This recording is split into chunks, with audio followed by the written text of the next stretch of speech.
I'm Richie Z, and welcome to the Gilmore Auto Museum in Hickory Corners, Michigan. We're back here to do another show. We're going to do a show around the 50s and muscle cars, hopefully, if we have enough time to get into. But I saw this. This is extremely rare. A 51 Studebaker Commander convertible. I have never seen one of these in person. That's what I like about a place like the Gilmore Auto Museum in Hickory Corners, Michigan. They have cars that have never been seen before. I looked up some of the history before I came here today. They average around 125 to 130,000 people a year come out and take in the beauty of some fine automobiles. They've been around since 1966. It's a wonderful place to come. You'll see cars like this. 1959 Metropolitan. This was a cute little car. It still is cute to this very day, but I think the television series that made this car what it became very popular was a television series I grew up with, and that was the original Superman television show. 1957 Mercury Turnpike Cruiser.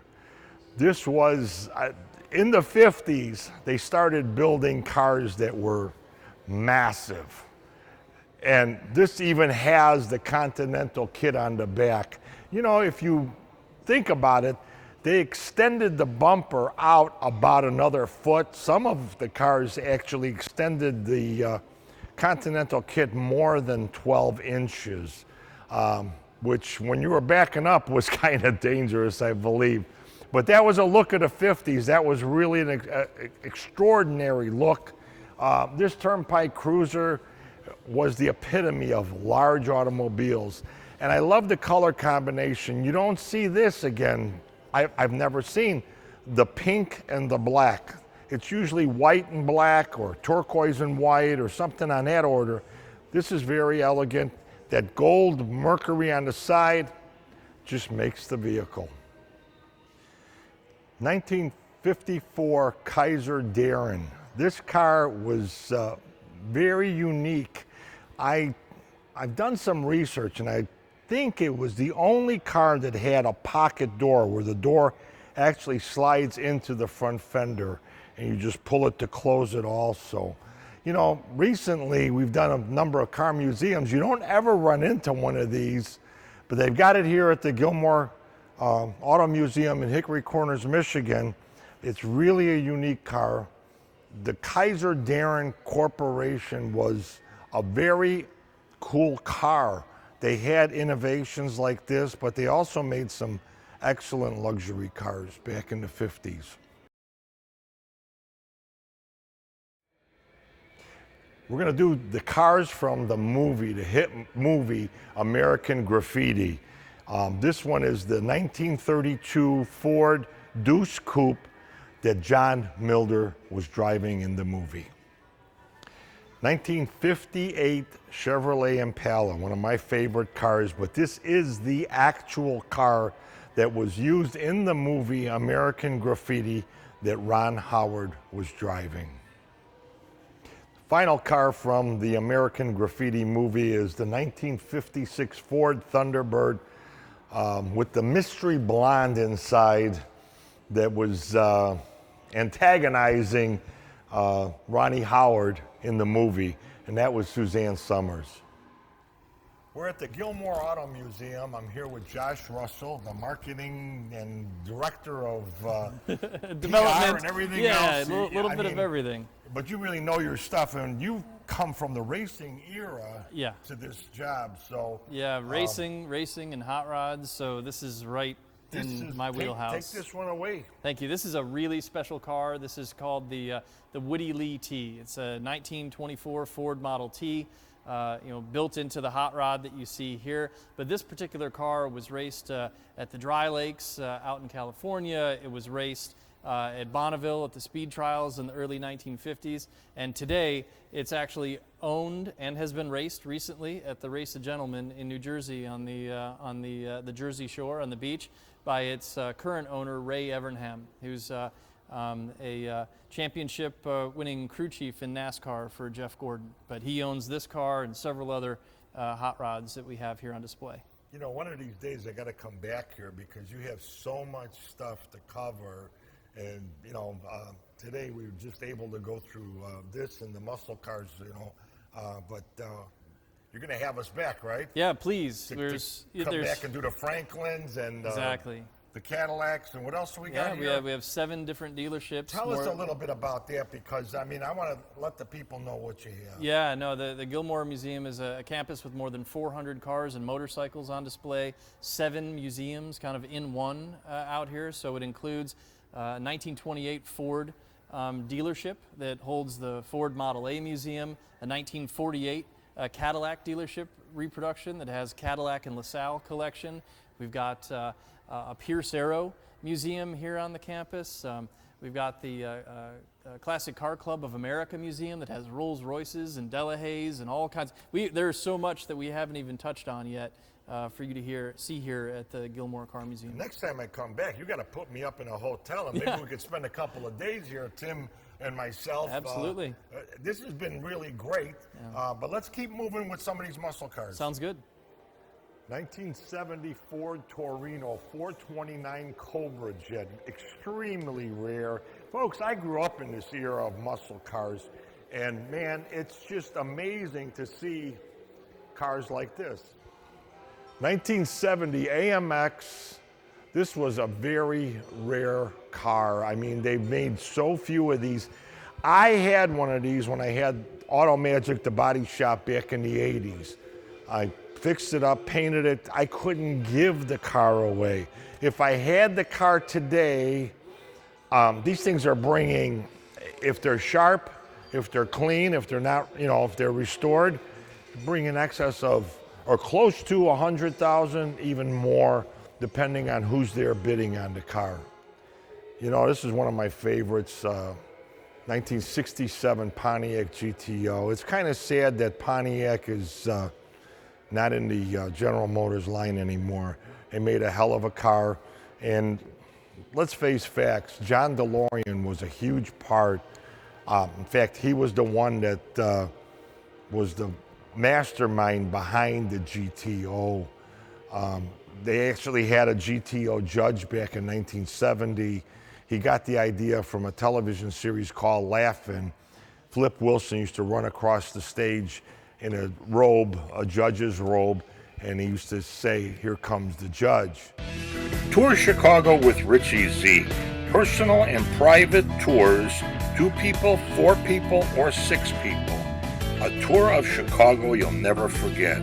Chicago is our inspiration. The Mag Mile, Museum Campus, Historic Chicago, Theater District, Millennium Park, Water Tower, Art Institute, and so much more. Call Richie Z at 312-841-2560. Our website is at www.richiezie.com. We're also on Facebook, Instagram, and YouTube at Richie Z. GoFundMe page. Very important that we get funding for projects like this. We also do historic presentations of Chicago on Zoom. So tune in at RichieZ.com. All right, this is our 1963 Chrysler turbine car. There are only 55 of these experimental vehicles ever built, and they actually, Chrysler used them in a market test and had families across the country drive them. But what makes it unique is this is a turbine-powered car, a jet-powered car that runs on any kind of flammable liquid. So diesel fuel was recommended. You couldn't run regular gasoline, leaded gasoline at the time, but you could run it on alcohol, tequila, Chanel No. 5, and home heating oil. So it was an experimental project put out in the marketplace by Chrysler, wound up being too expensive to manufacture and sell these vehicles, but a neat piece of American automobile history with a proper 1960s jet-powered or turbine-powered car. 1974 Oldsmobile W30 Hearst. Hearst and Oldsmobile got together. Hearst, the shifter company, got together and started building cars, and they became extremely popular. I'm trying to remember who the model was that used to do all of the, you know, Josh, I'm glad you walked in on me. Well, who was the model that worked with Hearst and Oldsmobile? It's Linda Vaughn, Miss Hearst Golden Shifter. Right, and she's still around today signing autographs at some of the car shows and that, but that was a era. And another car, that was the first car, Oldsmobile was the first car of the General Motors line. And Hearst, not Hearst, but trying to think, Oldsmobile, what was his first name? I can't remember, I'm losing it. But he was the first one that came up with an assembly line for automobiles. And Henry Ford was the one that perfected the assembly line for automobiles. 1971 Plymouth Cuda, a 340. Usually they came through with 340 six-pack. It was 3 deuces for carburetors. But this was an era for Chrysler that was, I always thought that they called it the Big Three back in the day. I actually interviewed Mr. Norm from Grant Spalding Dodge. He was the muscle car king in the United States. And I lived 4 blocks away from him when I was a kid. When I was doing the radio show, Muscle Car Madness, I had Mr. Norm come on the show. In fact, I'm even selling copies of that radio show for $20. You can contact me at richiez.com. All right, so this is a really rare 1969 Chevrolet Yenko Super Camaro. These Camaros back in the day were performance tuned by Don Yenko at his dealership in Canonsburg, Pennsylvania. So this had a 427 cubic inch engine pushing out 425 horsepower, and really was the top of the heap when it came to Camaros. You know, one thing I want to mention, you know, Yenkos now are bringing anywhere, I just seen one go through recently, I think it was close to $500,000 or more. So it's amazing. And if you knew the numbers, Don Yenko was not building these cars or anything. They were built from the factory, but you had to give the factory certain numbers to get this type of car. Nobody else knew what that was. Don Yenko was the one, and he perfected it, and he ended up putting stripes on the car and naming the car. That's how it became what it is today. Another Super Mopar is a 1970 Dodge Super Bee. These were extremely popular too. They used to have the big, large wing on the back. I used to hang out at a place in Chicago called Skips. It was a car hangout in the 60s and 70s that was unbelievable. We used to call the wing on the back of the car, we used to call it the clothesline. And here we have a 1969 and a half Plymouth Roadrunner A12. It's got to have a Hemi engine in it. I mean, that's, no, it's a 440 cubic inch.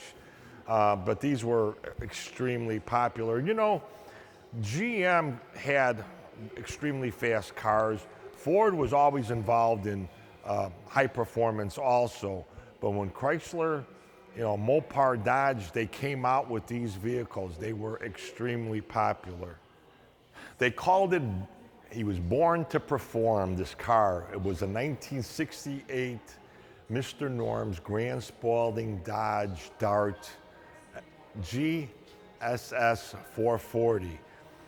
Mr. Norm was the one, he tells the story on the radio show I did with him. He was the one that actually put the big blocks in the little Dodge Darts. He asked Chrysler to do it for many years. They wouldn't do it. They said it can't be done. They did it in his dealership. He got in the car and he drove it to Detroit, and he showed them what they did. They put, I think it was a 383 in at the time. The only thing that they had to change on the car itself was they had to put a heat shield over the gearbox because the engine, the exhaust system, the heat was really way too close to the gearbox. But other than that, the engine fit in perfectly. They ended up, I think it was in 1970, they made 50 Dodge Darts with Hemis in them. Extremely low cost. There was no radio in them, no carpeting. It was just extremely, they were all black, and they offered them up to all the dealers nationwide. And they sold about 24, I believe. Each dealer was able to buy one. Well, a few months into this whole ordeal, Chrysler contacted Mr. Norm and said, "Do you want any more of these Dodge Darts? Nobody else wanted them." Mr. Norm said, "I'll take them all." And he bought the 26 remaining 1970 Dodge Dart Hemis. Very rare car. 1965 GTO. This was where it all started for Pontiac, where it really became popular. They did the 389 engine in them. They took a Tempest is what they did and actually put a 389 with 3 deuces on it, and it just took off. This is a very rare. We talk about survivors. This place has a number of them, so you can get a good idea of how they were made originally and what they look like. This thing has only 5,000 miles on it. Folks, they used to shoot these things with lacquer. General Motors used lacquer paint. It shined. It looked spectacular. But the problem was it was a real dry paint. It wasn't like the urethanes of today. So out in the sun, especially this, but any color, out in the sunlight, the paint would actually shrink and it would crack. We actually called it in the industry crow's feet. That's what it looked like throughout the whole car. But this is really cool. I'm here at the Gilmore Auto Museum in Hickory Corners, Michigan. I'm Richie Z. Check out my website. It's richieze.com, RICHIEZIE.com. I'm also on YouTube, Facebook, Instagram. I have a GoFundMe page also. If you want to keep seeing programming like this, help support this show. We need some camera equipment. We need a computer now. There's a bunch of things that we need, but we want to keep shooting shows. We want to come back here, but it's like a 3-hour ride to Hickory Corners, Michigan. We will be back here. We will raise some money. And I hope you enjoyed today's show. You can call me direct. I'll give you my phone number, 312-841-2560. I'm Richie Z for Chicago History and Automotive Heaven. Thanks for watching. Special thanks to the Gilmore Auto Museum in Hickory Corners, Michigan.